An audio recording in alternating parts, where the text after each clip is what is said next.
Hey everyone, welcome back to the channel. In today's video, I am going to show you how to download Fortnite on Android.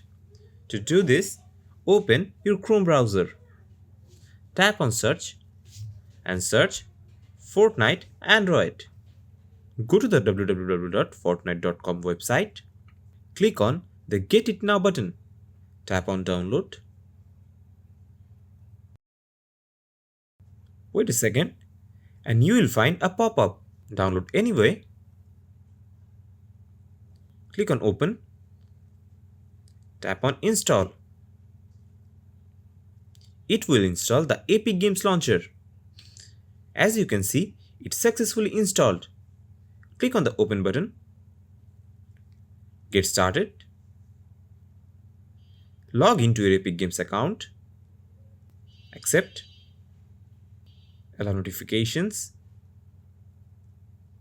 Then scroll down and search for Fortnite. Here is Fortnite. Tap on it. Tap on download. And now your Fortnite is downloading. So that's all for this video. If this helps, don't forget to like, share and subscribe. And I will see you in the next one. Till then, bye bye.